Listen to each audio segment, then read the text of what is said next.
Cinta ditolak, kapak bertindak. Wow, hati-hati guys dengan kebaikan kalian kepada orang lain. Bisa jadi perhatian kecil dianggap cinta mati bagi dia ya. Ini kisah tragis yang terjadi kepada Farah yang mencoba ramah kepada temannya yang introvert ya. Kok bisa sih cowok itu langsung begitu saja ya. Ini dia guys, kronologi dan video-videonya. Nah ini dia guys, ada video yang memperlihatkan ya. Ini Farah yang cowok namanya Raihan ya. Gak ada yang berani nyamperin ya awal-awalnya ya. Sempat-sempatnya diajak ngobrol, ini udah berlumuran kayak gitu ya, dan di tangannya itu ada kapak ya. Ini yang ngerekam dari dalam ya, gak berani untuk keluar ya. Kenapa ya? Sampai akhirnya dibawa oleh satpam guys.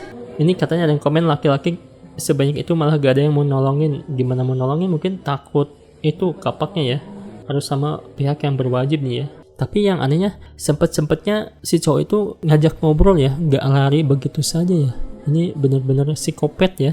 Dan ada juga video dulunya guys. Jadi kenapa bisa sampai seperti ini? Jadi ada video dulunya guys, waktu KKN ya, yang ini nih. Nah ini guys.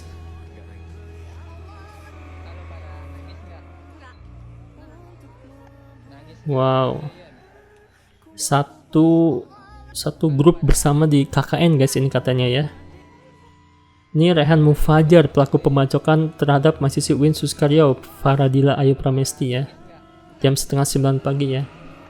Ini jadi dulunya tuh KKN bareng, tapi karena si cowoknya introvert gak bisa diajak kerjasama, jadi si cewek ini tuh inisiatif untuk ngajak ngajak basa-basi lah, yuk kita kerjasama bareng, mungkin kayak gitu lah ya. Dan si cowok malah baper ya, mungkin kayak gitu ya. Parah sih. Takut banget nolak cowok, besok saya terima aja lah semua katanya ya. Ini katanya ada yang komen kayaknya cowoknya bukan dia, enggak sih? Ya gak kelihatan kayak jahat ya si cowoknya ya, gak kelihatan kayak punya sifat-sifat psikopat kayak gitu ya. Tapi sih ini video lama ya. Emang kalau dari video gak kelihatan aneh ya, normal-normal kebanyakan cowok pada umumnya gitu. Tapi ternyata sifat di dalamnya yang aneh ya. Tuh. Jangan karena aku pakai kapak kamu kira cintaku itu hoax. Dan ini kondisi korban ya, udah membaik katanya ya. Alhamdulillah ya. Dan pastinya trauma ya, karena kena di kepala juga, tangannya tuh patah guys katanya ya. Ini tuh yang korban tadi, ini ada pacarnya ya. Dan ini pelaku cinta bertepuk sebelah kanan. Jadi kayak gini guys, ini ada yang bikin tulisan di Facebook ya. Nah ini sumbernya dari Facebooknya di Dila ya. Ini ternyata pelaku pembacokan itu. Ternyata penyebabnya yang nomor 1 ya. Mereka berdua itu cuma sekedar kenalan saat pertama jumpa. Satu fakultas. Sebelumnya gak pernah ketemu atau ngobrol. Baru mulai ngobrol pas meet KKN ya. Nah itu jadi gak pernah ngobrol sebelumnya. Pas ngobrol-ngobrol tuh pas KKN aja ya. Itu juga kepaksa si cewek yang ngajak ngobrol, karena si cowoknya introvert, susah diajak untuk kerjasama mungkin ya. Yang kedua itu pelakunya introvert, susah berbaur. Nunduk terus ya. Kalau diajak ngobrol dia gak mau ngobrol katanya ya. Ya lah, ini kan KKN tuh harus kerja sama grup ya, jadi mentingin diri sendiri gitu ya. Jadi ya emang karakternya susah berbaur mungkin ya. Nah terus yang ketiga, pas KKN katanya posko cewek cowok tuh dipisah ya. Beberapa hari pas KKN diadakan rapat di posko cewek karena lebih besar ruangannya. Si pelaku Rehan ini susah buat berinteraksi lah pas di sana tuh ya. Nah si korban ini dengan niat baiknya ngajak si pelaku ngajak ngobrol ya. Nah kayaknya pelaku nggak pernah digituin sama cewek kayaknya ya katanya. Makanya langsung terbawa hati atau baper. Padahal dia tahu korban ada cowok juga ya. Jadi cowok tuh introvert, pendiam, nggak pernah diajak ngomong sama cewek ya. Cewek juga takut ya, ngapain misalkan orang gak jelas kayak gitu diajak ngobrol. Terus lagian siapa juga yang mau kan cewek ngajak ngobrol duluan ya. Tapi karena kepaksa ya Farah ini ngajak ngobrol karena lagi diskusi mungkin ya. Ya membaurkan suasana atau gimana ya, untuk kebaikan bersama lah. Diajaklah ngobrol tapi malah baper ya kayak gitu ya. Pertengahan sampai akhir KKN, korban dan pelaku deket kayak orang pacaran ya. Tapi nggak pacaran, korban tuh gak mau selingkuh. Dia gak mau sedekat itu sama pelaku. Cuman hal tersebut untuk kelancaran proker kelompok KKN mereka, biar si Rehan ini gak diam-diam aja. Jadi korban terus baik-baikin Rehan, biar terus kerjasama, meskipun harus mengorbankan dirinya sendiri. Intinya pelaku cuman mau diajak sama Farah, sama yang lain dia gak mau ya. Even sama ketua kelompok KKN sekalipun. Jadi sama cewek yang dia sukai gitu ya, jadi mau aja diajak, yuk dia kelompok, dia baru mau kalau diajak sama Farah ya. Ini kalau cowok kayak gini ya, sama teman-teman se-KKN-nya harusnya, wah dipaksa ya. Lu tuh pokoknya dikerasin kalau orang kayak gini tuh ya. Di semua KKN pasti ada sih orang semacam gini ya, yang harus dikerasin gitu. Sama cowok sih harusnya ya.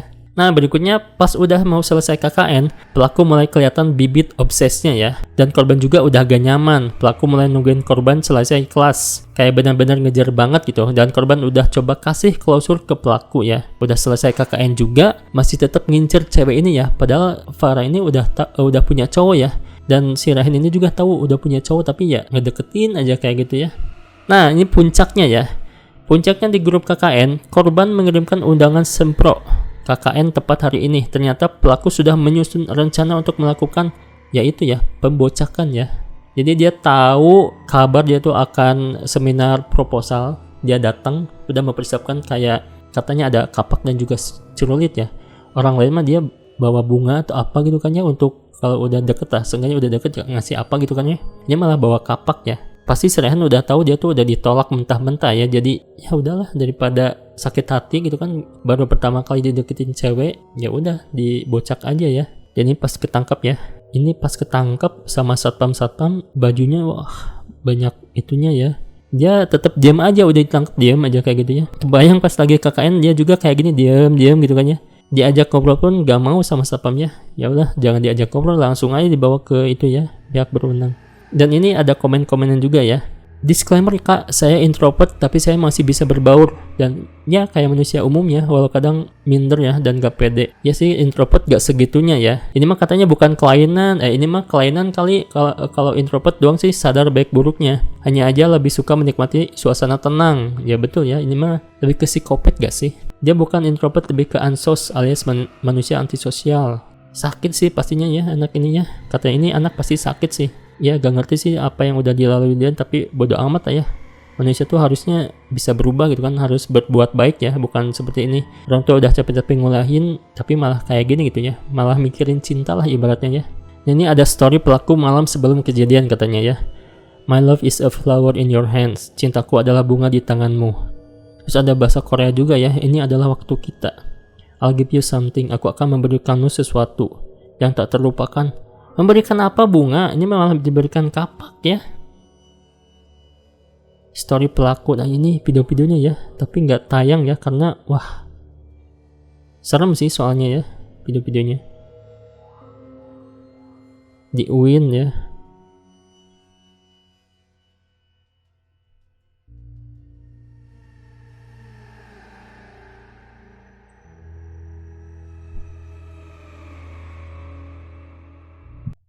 Dan ini Pak sudah ditangkap ya.